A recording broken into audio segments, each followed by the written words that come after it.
Iglesia Bautista Misionera del Talar le invita a escuchar el siguiente mensaje que edificará su fe.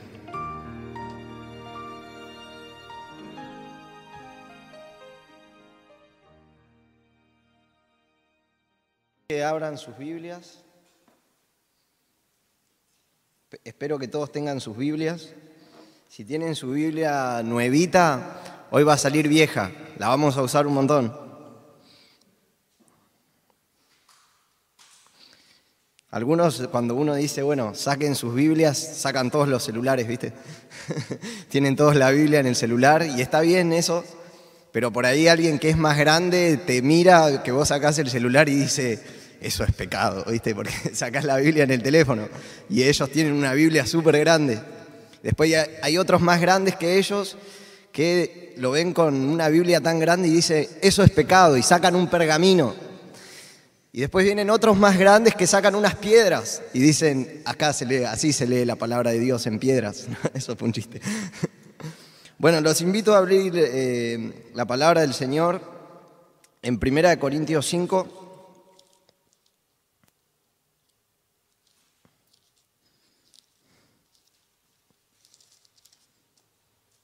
Versículos.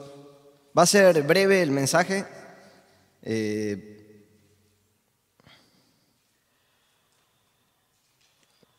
Son 3 versículos solamente, versículos 6, 7 y 8 de 1 Corintios.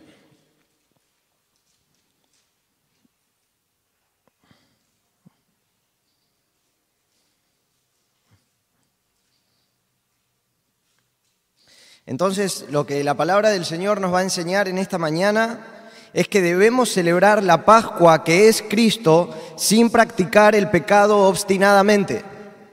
Es lo que la palabra del Señor nos va a enseñar en esta mañana. Y vamos a ver 3 acciones en el hombre por causa del sacrificio de Cristo. Y nuestro texto dice así: ¿no es buena vuestra jactancia? ¿No sabéis que un poco de levadura leuda toda la masa? Limpiaos, pues, de la vieja levadura, para que seáis nueva masa sin levadura como sois.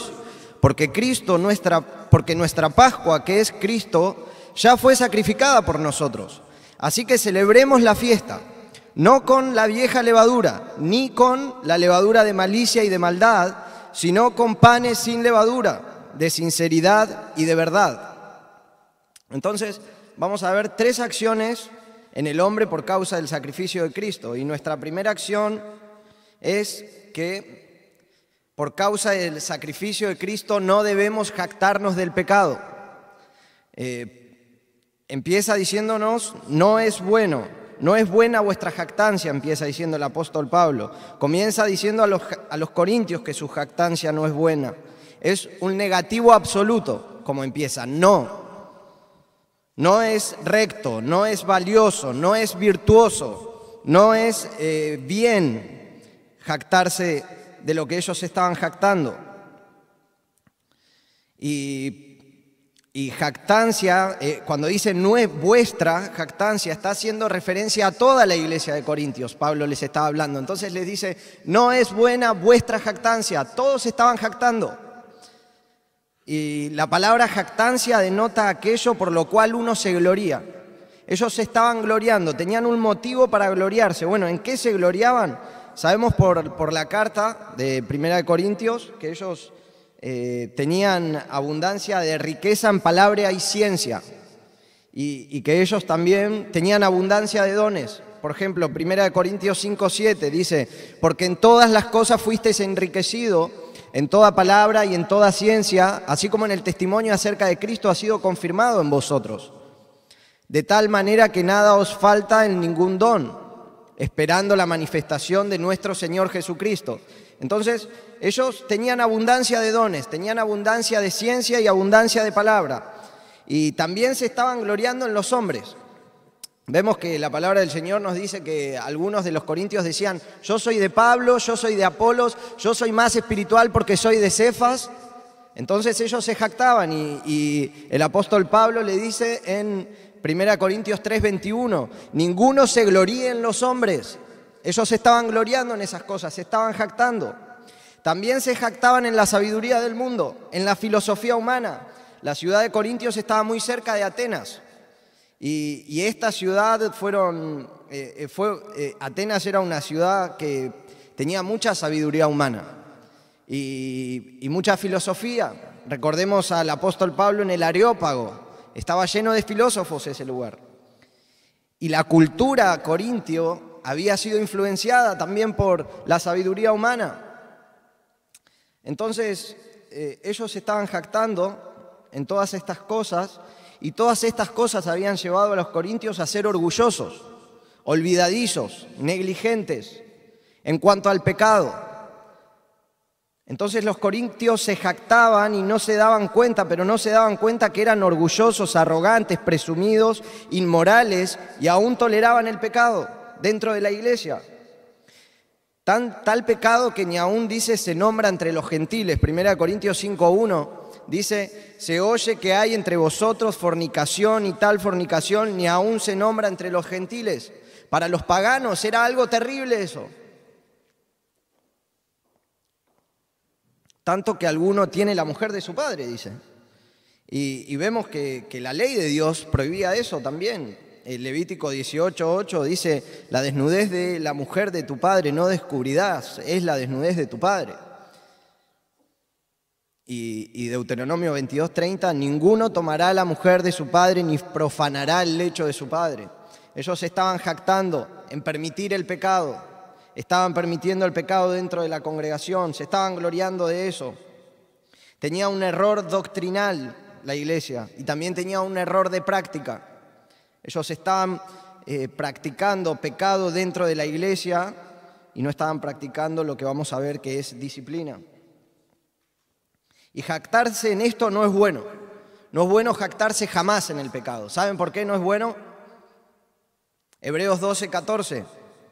Seguid la paz y la santidad, sin la cual nadie verá al Señor. Segunda de Pedro 3:14, por lo cual, amados, amados, estando en espera de estas cosas, procurad con diligencia ser hallados por Él sin mancha e irreprensible, en paz. No podemos jactarnos del pecado. Efesios 5:27, Jesús habla de la iglesia y el apóstol Pablo habla de la iglesia comparando con una esposa y dice: a fin de presentársela a sí mismo una iglesia gloriosa que no tuviese mancha ni arruga ni cosa semejante, sino que fuese santa y sin mancha.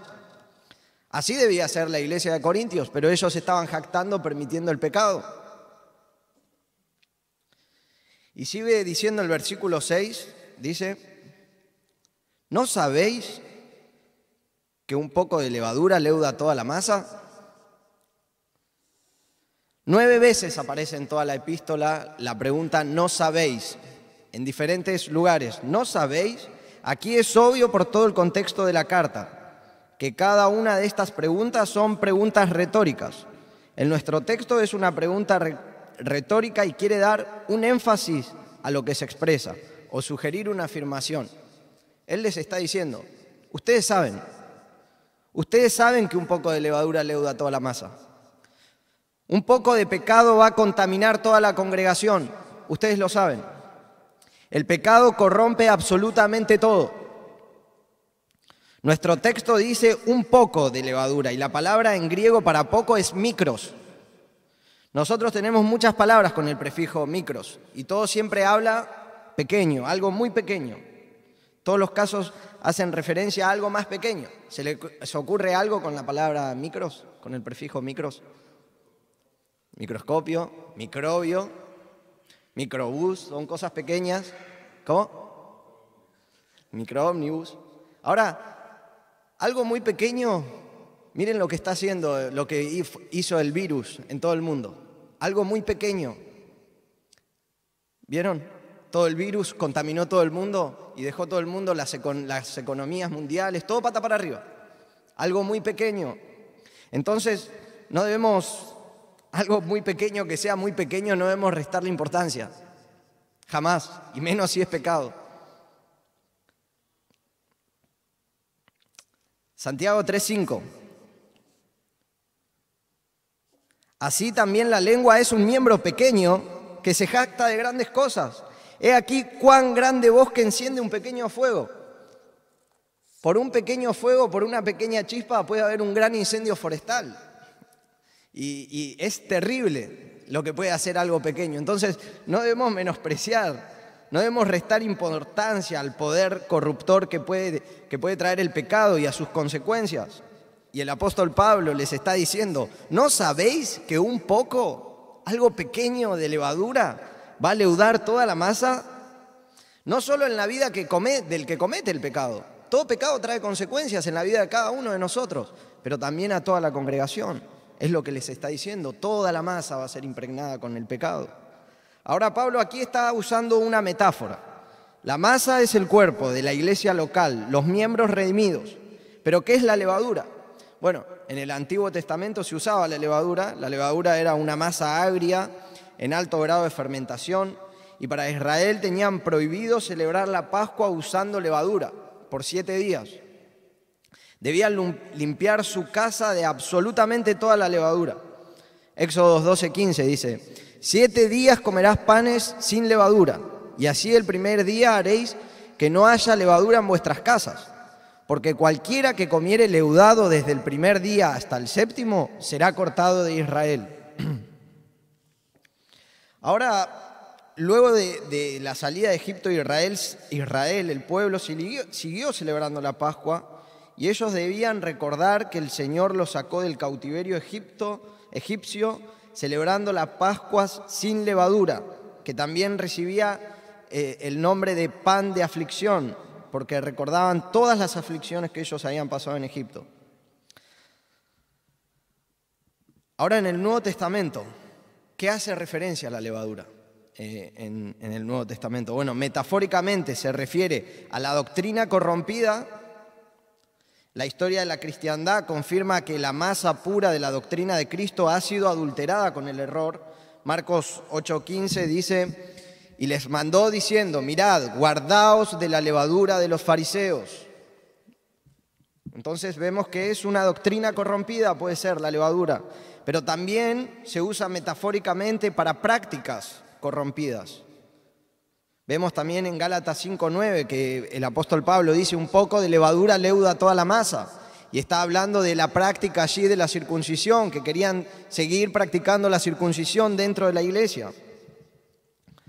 Y vemos en nuestro texto, aquí está haciendo referencia a ambos, está haciendo referencia a doctrina corrompida y está haciendo referencia a práctica corrompida. Eso es la levadura. Entonces los corintios se estaban jactando del pecado y el apóstol Pablo le está diciendo, un poquito de pecado es altamente corruptor y dado que Cristo pagó por todos nuestros pecados y fue un sacrificio infinito el que Él hizo por nosotros, no podemos jactarnos del pecado. Entonces, ¿qué nos enseña esto a nosotros? ¿Qué nos enseña este primer versículo a nosotros, este primer punto? Bueno, cerca de casa hay un muchacho que hace locro, el santiagueño. Hace un locro impresionante. No sé ni cómo se llama el tipo, ¿viste? De toda la vida lo conocemos por el santiagueño nosotros. Y no sé ni cómo se hace el locro, no sé ni los ingredientes que lleva, no sé el proceso, pero es riquísimo el locro que hace este muchacho. Está buenísimo. Entonces, imagínate que un día yo voy y le digo, bueno, vengo a buscar una ollada de locro. Él hace una olla muy grande, prepara el locro y me dice, sí, está hecho perfectamente, lo único que debo decirte algo. Cuando lo estaba preparando, me quedé sin caldo, entonces agarré una jarra del río de Reconquista y la tiré adentro para prepararlo, porque me quedé sin caldo. Entonces, por más grande que sea la olla y por más pequeña el agua que él echó, nadie va a querer comer de ese locro, porque ya está corrupto. Una pequeña medida de esa agua, que es podrida, corrompe toda la olla esa. Ya se echa a perder. Así es el pecado, corrompe absolutamente todo.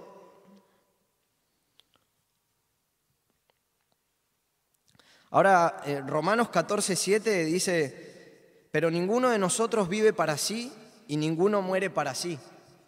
Entonces nosotros también debemos prestar atención a este texto de la siguiente manera. Todos somos miembros los unos de los otros, toda la iglesia. Jamás, si uno cae, cuando vos caes o cuando yo caigo, jamás es un caso aislado. Nunca es un caso aislado, dependemos los unos de los otros. Toda la iglesia cae con nosotros cuando caemos.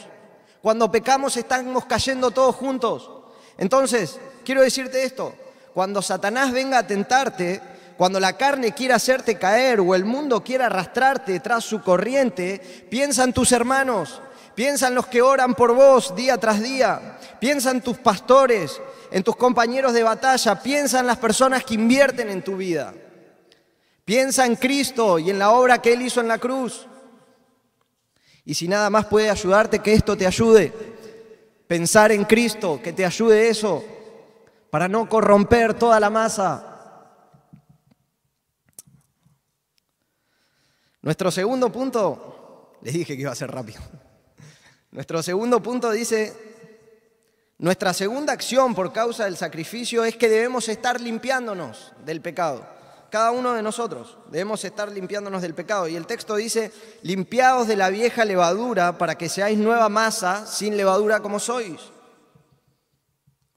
Comienza el punto con un imperativo, limpiaos, lo cual en griego es una palabra compuesta y significa específicamente podar, limpiar completamente, remover, purificar, excomulgar. Y es un tiempo aoristo de urgencia. Hacedlo ahora. Hacedlo ahora. No pierdas el tiempo con esto, limpiá. Y el versículo 13 nos está hablando, dice, quitad a ese perverso del medio de vosotros. Está hablando del pecado que mencionamos en versículo 5.1 y está diciendo, quitad a ese perverso de entre vosotros. Está diciendo, limpien el pecado de la congregación. Se está refiriendo a la persona que estaba practicando ese pecado. Entonces, la iglesia tiene autoridad y la potestad y el deber de purificarse a sí misma. De las personas que se dicen que son hermanos y practican el pecado, pero también de hermanos que practican el pecado obstinadamente. La iglesia tiene la potestad y la autoridad y el deber de limpiar. Amén. Pero también cada uno de nosotros debemos estar limpiándonos del pecado. Cada uno de nosotros debemos estar limpiándonos del pecado del viejo hombre. Y esto debe ser una obra constante de santificación en nuestras vidas. Limpiados de la vieja levadura. La palabra vieja es la palabra palaios, de donde tenemos la palabra paleontología, que es la ciencia que estudia los organismos que han existido en el pasado. Limpiados de la vieja levadura, la que viene de lejos, literalmente tan lejos como de Adán. Desde allí viene la vieja levadura y debemos estar limpiándonos de eso, del mal moral. La santificación en la iglesia de Corintios y en cada uno de los creyentes debe ser progresiva, debía ser una santificación progresiva. Segunda de Corintios 7.1 dice, así que amados, puestos que tenemos tales promesas, limpiémonos de toda contaminación de la carne y de espíritu, perfeccionando la santidad en el temor de Dios. Así debemos estar nosotros, cada día limpiándonos, también nosotros particularmente. ¿Por qué debemos hacer esto? Bueno, para hacer una nueva masa sin levadura, como sois, dice, ¿no? Hay un juego de palabras ahí. Para hacer nueva masa sin levadura como sois. O sea, limpiados de la vieja levadura para que seáis nueva masa como sois. O sea, ya son una nueva masa. La iglesia de Corintios ya era una nueva masa. Son una nueva masa, posicionalmente son una nueva masa. Delante de Dios son una nueva masa posicionalmente, pero de manera pasiva en este caso. No activa como la santificación progresiva, sino pasiva, por medio del sacrificio que Cristo hizo a nuestro favor, a favor de la iglesia. Los corintios ya eran una nueva masa por medio de la obra de Cristo. Entonces dice, porque nuestra Pascua, que es Cristo, ya fue sacrificada por vosotros, ¿no? Porque Cristo fue sacrificado por vosotros. Y aquí,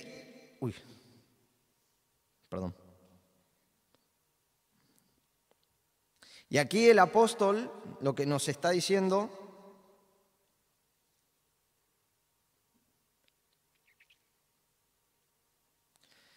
está usando una analogía de la Pascua de judía, del Antiguo Testamento, con el sacrificio de Cristo.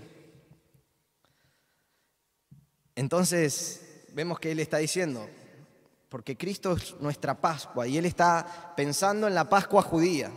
Entonces, ahí sí les invito a que me acompañen en sus Biblias. Primero, a Levítico 17:4.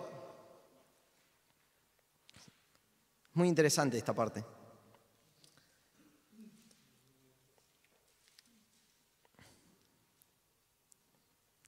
Levítico 17:4 dice así: porque la vida de la carne en la sangre está, y yo os he dado para hacer expiación sobre el altar por vuestras almas, y la misma sangre se hará expiación. 17:11. Sí, me confundí mientras cada vez que lo repasaba le decía 17:4. 17:11 es, sí. Porque la vida de la carne en la sangre está, ¿es ese? Amén. Y yo las he dado para expiación sobre el altar, para vuestras almas, y la misma sangre hará expiación. Ahora nos está diciendo que la vida está en la sangre, ¿no? Y ya lo vamos a entender a esto, por qué estoy mencionando esto. Y ahora quiero que vayamos a Éxodos 12, del 5 al 13. Éxodo 12, del 5 al 13.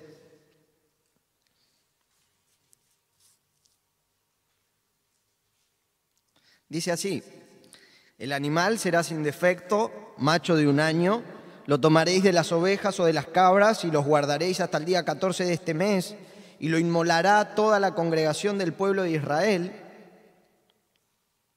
entre las 2 tardes.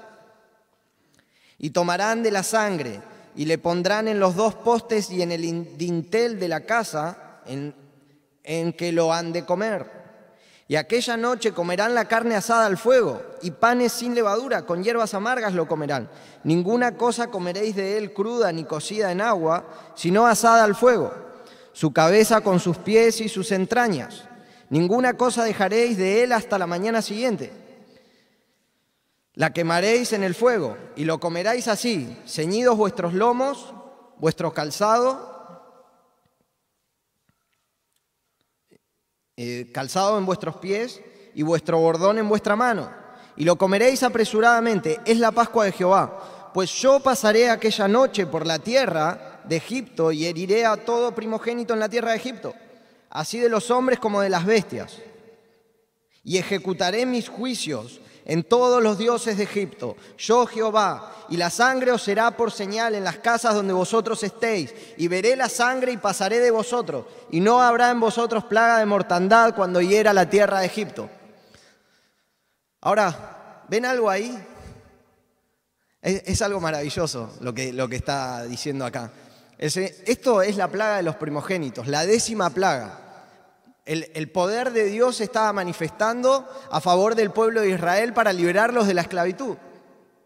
¿Sí? Y esta es la 10ª plaga, la plaga de los primogénitos. Ahora, si es la plaga para liberar al pueblo de Israel de los egipcios, ¿por qué ellos debían protegerse? La plaga solo debía afectar a los egipcios. ¿Por qué ellos debían protegerse con la sangre de un cordero en el dintel? Si Dios estaba obrando a su favor. Algo está pasando acá. A mí me pareció maravilloso. Tal vez ustedes ya lo saben a todo esto. Pero a mí me pareció maravilloso esto. Dios está haciendo un juicio acá. Está haciendo un juicio contra el pecado. Y el pueblo de Israel también estaba implicado en este pecado. Y lo vamos a ver. Los invito a abrir sus Biblias, vayamos, o no, dejen que yo se los leo. Dice así, Ezequiel 20 del 7 al 8, si quieren pueden anotárselo. Entonces le dije, cada uno eche de sí las abominaciones delante de sus ojos y no os contaminéis con los ídolos de Egipto. Yo soy Jehová vuestro Dios. Mas ellos se rebelaron contra mí y no quisieron obedecerme. No echó de sí cada uno las abominaciones delante de sus ojos, ni dejaron los ídolos de Egipto. Y dije que derramaría mi ira sobre ellos para cumplir mi enojo en ellos en medio de la tierra de Egipto. Cuando el pueblo de Israel, aun cuando estaba en Egipto, todavía seguían practicando la idolatría. Entonces el Señor dice en nuestro pasaje, dice, yo pasaré aquella noche por la tierra de Egipto y heriré a todo primogénito en la tierra de Egipto, así de los hombres como de las bestias, y ejecutaré mis juicios en todos los dioses de Egipto. El Señor va a castigar la idolatría y el pueblo de Israel había sido idolátrico también. Es por eso que ellos necesitaban matar un cordero y pintar los dinteles de su casa con sangre, porque ellos también habían pecado, también habían transgredido, también habían sido idólatras. Y tiene todo el sentido eso, es algo maravilloso.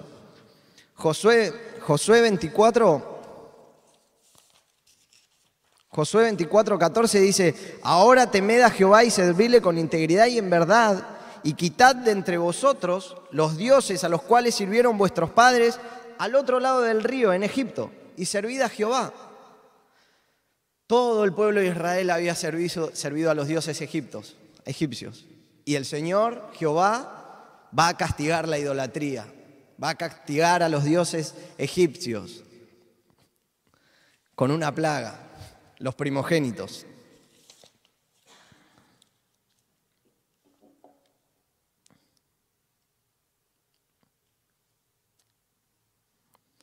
Como los egipcios, los israelitas pasan a estar bajo la sentencia de muerte. Habían pecado con la idolatría. La 10ª plaga revela el pecado de su pueblo, así como la provisión para la salvación de ellos. Al proveer el sacrificio de la Pascua, el Señor perdonó por gracia a los israelitas culpables, por medio de la sangre sacrificial de los animales, y preserva su propia santidad mediante el cumplimiento de su promesa, para libertar a su pueblo de la esclavitud egipcia. Bruce Waltke, profesor evangélico reformado estadounidense de Antiguo Testamento y Hebreo, dijo lo siguiente, y cito, el Cordero Pascual es sustitutivo y propiciatorio. A la vez quiere decir esto. ¿Qué quiere decir esto? Anula la ira de Dios contra el pueblo pecaminoso porque satisface la santidad de Dios. Es evidente que la ira de Dios, la ira divina sobre los pecadores, está relacionada con el aspecto del castigo de la sustitución penal. Fin de la cita. Tenía que haber una sustitución penal a causa del pecado. Y es el Cordero Pascual. Entonces, lo que nos está diciendo el gran apóstol Pablo, usando esta analogía del Cordero Pascual con Cristo, Jesucristo, cuya muerte fue prefigurada con el sacrificio de la Pascua, es llamado, ¿cómo es llamado Cristo? Cordero de Dios, amén. Juan 1:29.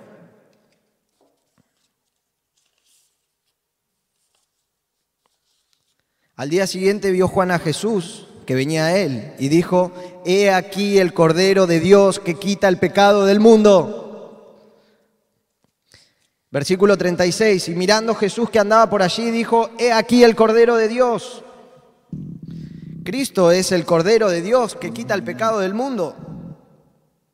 Primera de Pedro 1:18-19 dice, sabiendo que fuiste rescatados de vuestra vana manera de vivir, la cual recibiste de vuestros padres, no con cosas corruptibles como oro o plata, sino con la sangre preciosa de Cristo, como de un cordero sin mancha y sin contaminación. Así fuimos comprados y rescatados.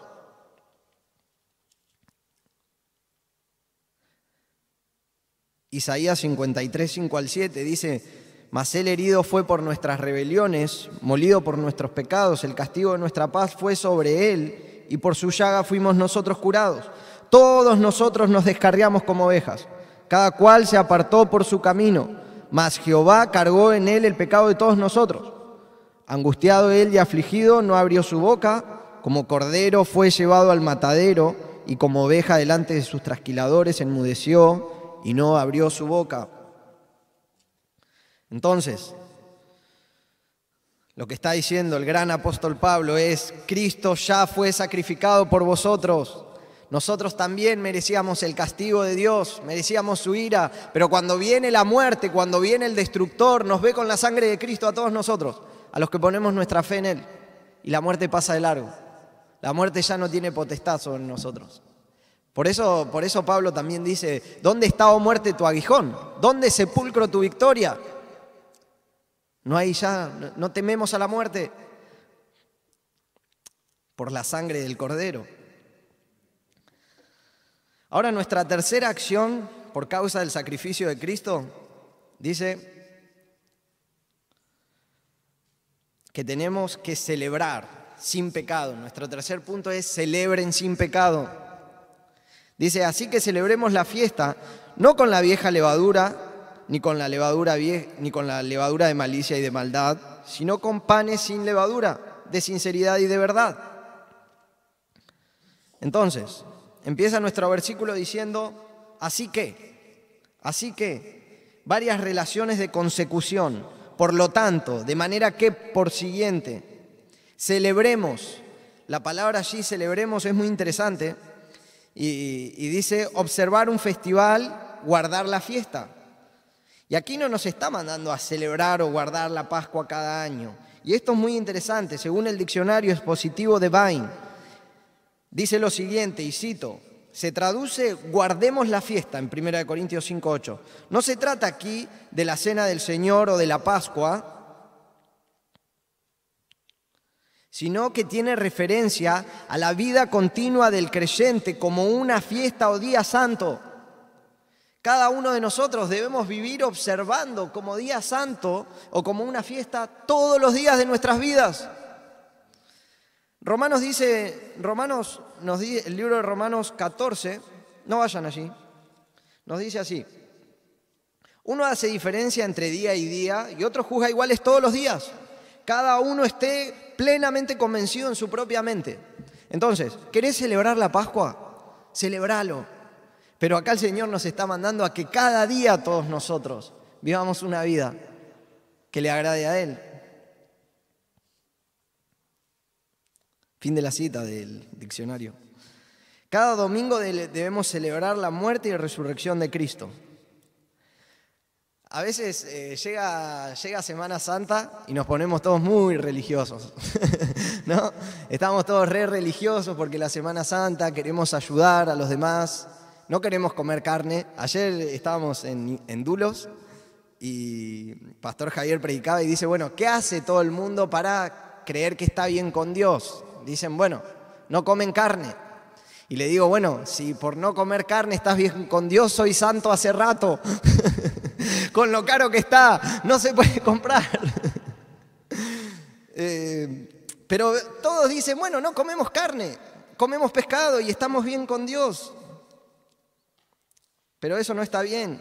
Nuestra vida debe ser una vida de constante devoción al Señor, pensando en Él, en lo que Él hizo todos los días. Una observancia perpetua quiere el Señor por parte de la iglesia, cada domingo, todos los días. Y tiene todo el sentido ahora como sigue nuestro pasaje. Dice: no con ni con. Dice: no con la vieja levadura ni con la levadura de maldad y de malicia. La palabra maldad tiene el siguiente significado: dañino, malo, calamitoso, enfermo moral, culpable, delincuente, vicioso, perverso, etc. No con esa levadura, ni con la levadura vieja. ¿Y por qué digo que tiene todo el sentido? Porque si nosotros estamos observando a Cristo, su obra en la cruz, estamos pensando en que Él es el Cordero Pascual y toda la obra que Él hizo a favor de nosotros, es obvio que no vamos a tener tiempo para pensar en el pecado. No vamos a tener tiempo para la malicia, para la maldad y todo lo demás. Vamos a estar pensando en el Señor, lo que Él hizo a nuestro favor, rescatándonos, dándonos vida eterna. Y eso es lo que les está diciendo.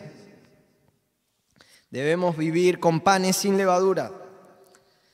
David Brainerd, que dedicó su corta vida para servir como misionero entre los nativos en Norteamérica, escribió en su diario, y cito: «Nunca me aparté de Jesús y de Jesús crucificado, y he encontrado que cuando mi pueblo se aferraba a esta doctrina evangélica de Cristo crucificado, no tenía necesidad de instruirlos acerca de la moralidad. He encontrado que uno sigue al otro como un fruto inevitable». Fin de la cita. Pensar en la doctrina de Cristo nos va a mantener cada día más limpios, nos va a mantener limpiándonos, nos va a mantener purificándonos.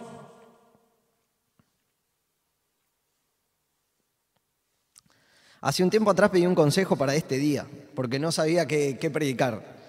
Y resulta que me dijeron lo siguiente, más o menos así: el mensaje de la Navidad es para los incrédulos, pero el mensaje de la Pascua es para la iglesia. Creo que este es un mensaje para la iglesia. Que podamos pensar en el sacrificio de Cristo, nuestra Pascua, y que de ninguna manera nos jactemos del pecado, aunque sea algo muy pequeño. No nos jactemos nunca del pecado. Que podamos siempre limpiar y purificar la iglesia y limpiarnos a nosotros mismos también. Una santificación progresiva. Y que cada día podamos celebrar también, podamos tener en nuestras mentes que debemos celebrar a Cristo todos los días. Y ya que estaba haciendo muchas citas, quiero hacerles otra cita del pastor Marcos. Él siempre dice esto, siempre escucho que dice esto, por ejemplo, lo escuché decir varias veces: ¿qué vas a hacer con Cristo? ¿Qué vas a hacer con Cristo?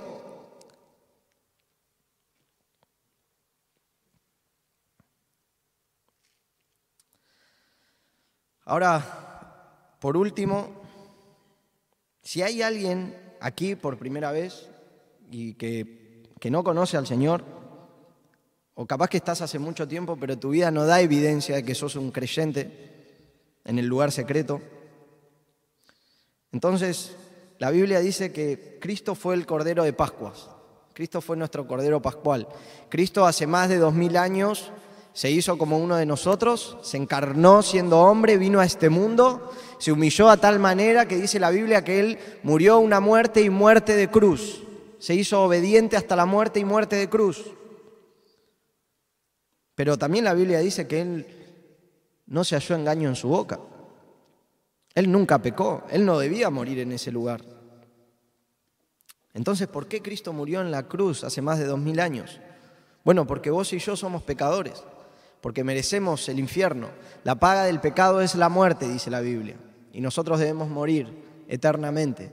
Pero todo el justo juicio de Dios, que era para vos y para mí, Dios lo derramó sobre su propio Hijo. Y si nosotros ponemos nuestra fe en esa obra, el Señor dice que nos da vida eterna, nos regala la vida eterna, por gracia.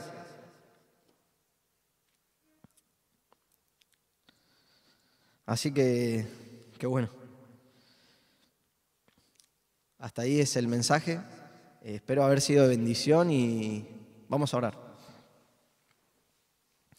Amado Padre Celestial, te damos muchas gracias, Señor, por esta mañana. Damos gracias, Señor, por un día más que podemos estar delante de tu trono, Señor.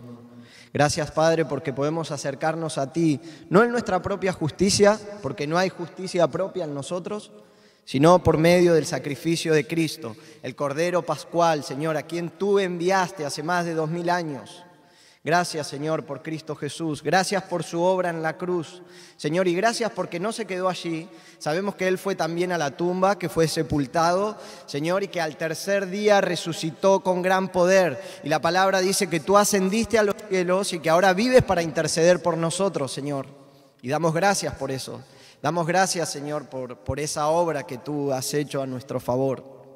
Gracias por este día de Pascua, Señor. Gracias porque podemos invocar tu nombre. Gracias porque podemos abrir tu palabra con libertad. Y, Señor, rogamos que nuestras vidas puedan ser este reflejo, Señor, de no jactarnos nunca del pecado, aunque sea muy pequeño, que sea una alerta para nosotros. Ayúdanos con eso. También te rogamos, Señor, que podamos estar siempre limpiándonos del pecado y rogamos que podamos cada día celebrar la obra que tú hiciste a nuestro favor sin pecado, Señor. Y rogamos, si hay personas que están aquí que no conocen tu nombre o que no son salvas, pedimos, Señor, que tú obres en ellos salvación. Pedimos en el nombre de Cristo Jesús. Amén.